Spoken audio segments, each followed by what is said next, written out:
Salam dəyərli izləyicilər. Sizin üçün deməli ümumi sınaq 7-nin 1-dən 20-yə qədər olan sualların izahatı ilə tanış etmişdik. 21-ci sualdan başlayıb yeni izahlara başlayırıq artıq buradan.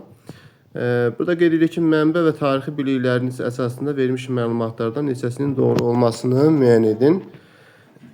Tarixi Şah İsmail Səfəvi Britaniya Muzeyində saxlanılan əlyazma Hüseyn bəy Lələni, Məhəmməd bəy Ustaclını, Əbdi bəy Şamlını, Xadim bəy Xülafəni, Qarapir bəy Qacarı yanına çağırdı və onlardan soruşdu ki, siz Azərbaycanın taxtını yoxsa Gülüstan qalasını istəyirsiniz. Onlar cavab verdilər ki, Azərbaycanı. Təbii ki, bu hadisələr deyir ki, mənbə və tarixi biliklərin əsasında verilmiş məlumatlardan neçəsinin doğru olmasını müəyyən edin. İsmail bu şəxslərin dövlət sütunları adlandırması düzdür. Bir var idi. Bəhs edilən zaman Səfəvilər Şirvanşahlar dövlətini asılı hala salmışdılar. Xeyr, o zaman asılı hala salmamışdılar. Bu yanlışdır. İki yolu yanlışdır. Bəhs edilən dövrdə Şah İsmail, artıq İsmail hələ şah deyildi bu dövrdə. Çünki Ərzincan toplantısında idi bu hadisə. Deməli, iki də yanlışdır. Qalanın müdafiəsində Fərrux Yasarın rəhbərlik etməsi. Bu da yanlışdır. Təbii ki, deyir ki, qalanın mühasirəsində Fərrux Yasar rəhbərlik edirdi. Bu da yanlışdır. Gülüstan qalasının mühasirəyə alındığı il Səfəvilər Baharların Azərbaycanda hakimiyyətinə son qoymuşdur. Ümumiyyətlə, Səfəvilər Baharların Azərbaycanda hakimiyyətinə son qoymayıblar. Bu Ağqoyunlar son qoyub. Deməli, bir doğru cavabımız oldu. Burada B variantı doğrudur. 22-ci sualda qeyd edirik ki, uyğunluq pozulmuşdur. Azərbaycan dilində dərsliklər hazırlanmışdır 19-cu əsrin birinci yarısında. Doğrudur. Qəzal məktəblərində Azərbaycan dilinin tədris olunması səbəbilə rusların Qafqazdakı əsas ünsiyyət vasitəsində Azərbaycan dilinin olmasının bilməsi idi. Doğrudur. Azərbaycan tədris olmasının əsas səbəbi budur. Malaxana və mədrəsələrdə zümrə fərqi qoyulduğu üçün deyir ki, müxtəlif təbəqələr uşaqları bir yerdə oxuya bilmirdilər. Əslində bir yerdə oxuyurdular. Burada yanlış cavabımız zümrə fərqi olduğundan bu müxtəlif təbəqənin uşaqları bir yerdə oxuya bilmirdilər. Yanlış cavabımız budur. İlk Rus-Tatar məktəblərinin açılmasında, yəni bu 1887-ci ildə açılmışdı. Azərbaycan dili məcburi fən kimi tədris olunurdu. Doğrudur. 19-cu əsrin 70-ci illərində yaranmış xalq məktəbləri, bəli, 1774-cü ildə təhsil Rus dilində aparılırdı. Doğrudur. Deməli, yanlış olan elə C variantıdır. 23-cü sualda qeyd edirik ki, 19-cu əsrin 40-cı illərinə aid olanları seçin. İlk dəfə Bibi Heybətdə mexaniki qazma buruq usulü ilə neft quyusunun çıxarılması. Bəli, 1848-ci ildə olub. Doğrudur. Cənubi Qafqazda ilk quberniyanın yaradılması 40-cı illərdə deyil. Bundan əvvəl, məsələn, Gülüstan İmeretiya quberniyası, Gürcü quberniyası yaradılmışdı 1801-ci ildə. Ona görə də 2 yanlışdır. Komendant İdarosuna qarşı üsyanların baş verməsi 30-cu illərə aid 2-3 yanlışdır. İnzibati ərazi dəyişikliklərin baş verməsi düzdür. 40-cı illərdə məsələn Gürcüstan İmeretiya quberniyası, Xəzər vilayəti doğrudur.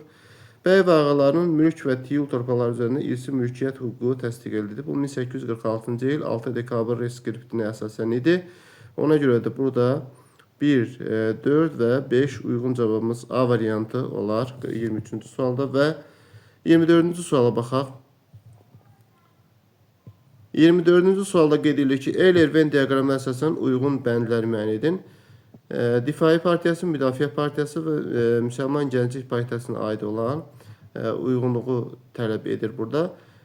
Difai Partiyası 1906, Müdafiə 1907, Müsəlman Gənclik Partiyası 1903-cü ildə yaradıldığına görə hər biri 20-ci əsrin ilk 10 illiyində yaradılmışdı. Ona görə də A uyğun cavabdır, ortaq cəhətdir.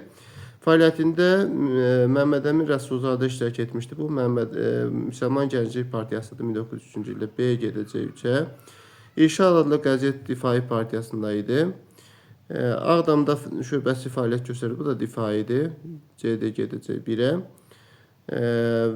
Təşkilatın fəaliyyəti Yelizavetpol quberniyasının qərb hissəsində və Borçalını əhatə edirdi. Bu da Müdafiə Partiyasıdır. İsmail xan Ziyadxanlı tərəfindən yaradılmış bir partiyadır. Ona görə də burada Y deməli 2-yə gedəcək. Deməli 1-də C-dir, 2-də Y, 3-də B, 4-də A. Doğru cavabımız C variantında. Burada uyğun cavab olaraq C variantında görürük. 25-ci sualda uyğunluq pozulmuşdur. 2001-ci il 11 sentyabr terror hadisəsindən sonra dövlətlərarası münasibətlər yeni dövr başlandı. Doğrudur. Səhv istəyir. 11 sentyabr terror hadisəsi ABŞ ərazisində vətəndaş müharibəsindən sonra ən çox insan tələbəti ilə nəticələnən bir hadisə idi. Bu da doğrudur. Dəyişən dünya nizamına əsasən regional gücləndirdi. Türkiyə, İran, Braziliya və İndoneziya doğru olduğuna görə yanlış götürəcəyik. Deməli, burada yanlış olan D variantı olur. Çox qütblü dünya nizamında geosiyasi və geoiqtisadi, geostrateji ağırlıq mərkəzi Sakit Okeandan Atlantik Okeana keçir. Sakit Okeanda məsələn Yaponiya belə deyək ki, dünya nizamında əlverişli rol oynayırdı. Ona görə də D variantı yanlışdır. Asiya üçbucağı uğrunda mübarizə ABŞ və Rusiya, Çin arasında geosiyasi mübarizə daha da gücləndi. Doğrudur. Demək 25-də D uyğundur. 26-cı sualda eyni ildə baş vermişdir. Şamaxı xanlığının əki hakimiyyətinin son qoyulması 1763, Şəki xanlığının yaranması 1743 və Fətəli xan Əfşarın Qarabağ xanlığının asılı vəziyyətə salması 1759, Quba xanlığının Dərbənd xanlığının asılı salması 1759 olduğuna görə deməli burada 3 ilə 4 eyni ildə baş verib. Doğru cavabımız D variantında göstərib 26-cı sualda. 27-ci suala baxırıq. Gədəbəydə Arıqdan və Xocavəndə Nərgiztəpə yaşayış məskənlərinə aid olan ümumi cəhət. Bunlar son Tunc dövrünə aid olan yaşayış məskənləridir. Burada ona görə də A yanlışdır. Urmiya Gölü hövzəsinə deyil, Azərbaycan şimalındadır.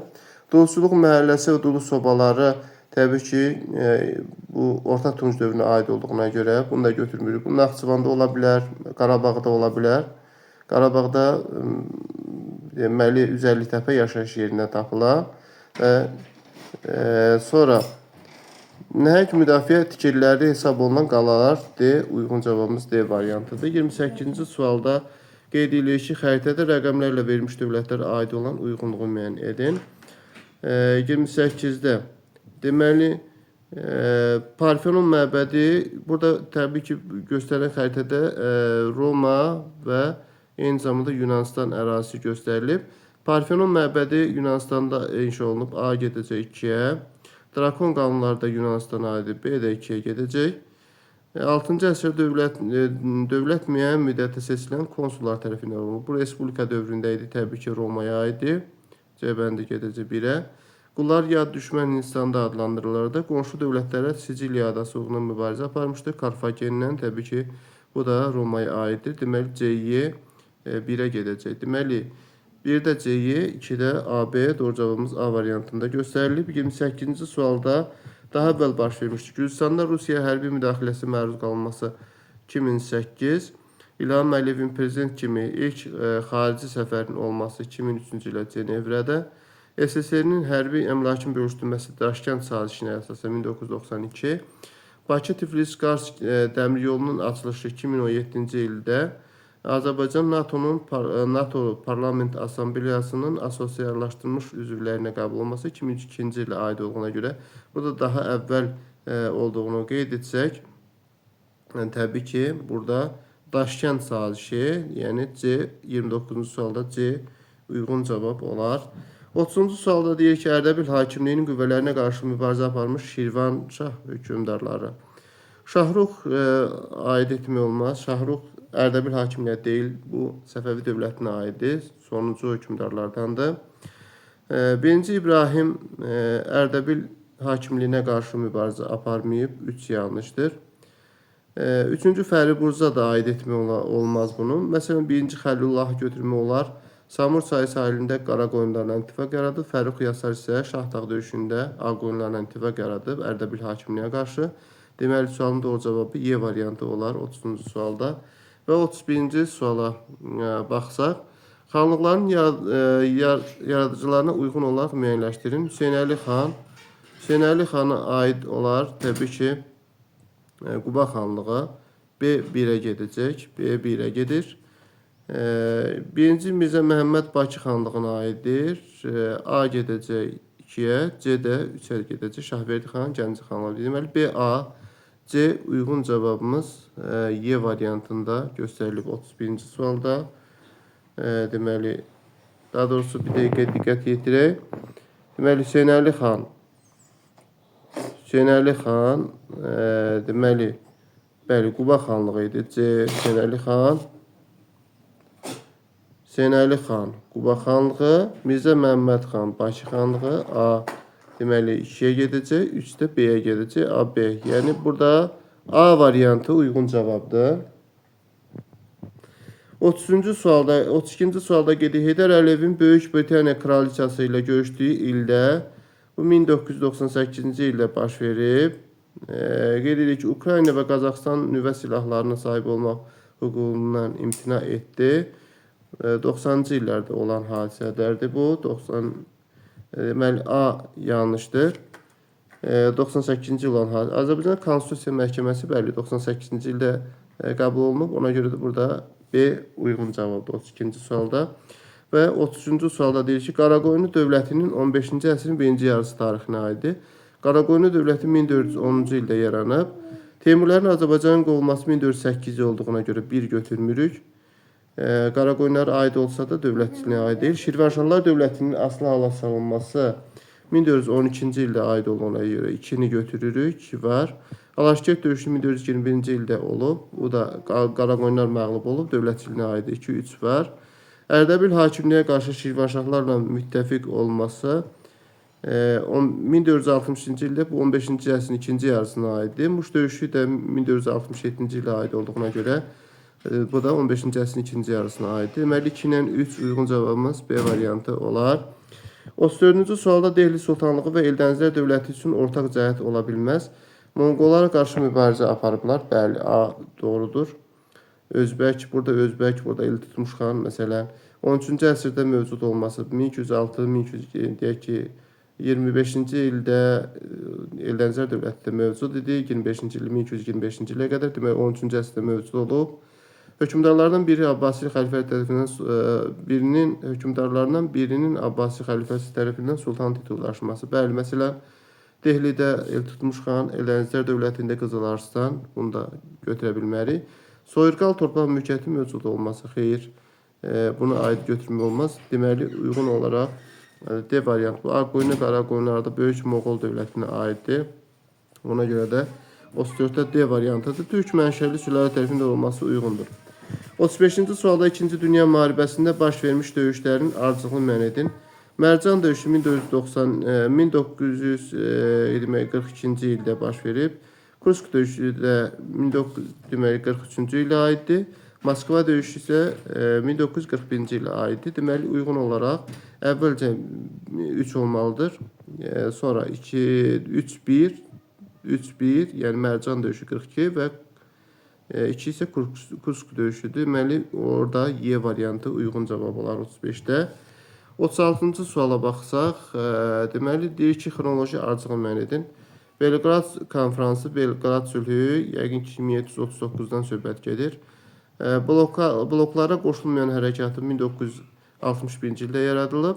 Çexoslovakiyada SSR-yə qarşı Praqa baharı 1968, Helsinki konfransında ATM-in yaranması 1975 aid olduğuna görə bu 1, 2, 3, 4, yəni A variantı uyğun cavab olur.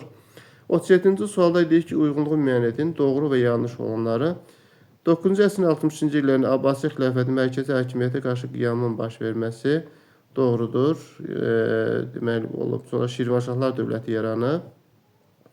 8-ci əsrin ortalarında Kardava Əmirliyi Abbasilərin siyasi ağalığını qəbul etmədi. 756-da yaranıb. Bəli, Abbasilərin ağalığını qəbul eləmədi. 2 də doğrudur.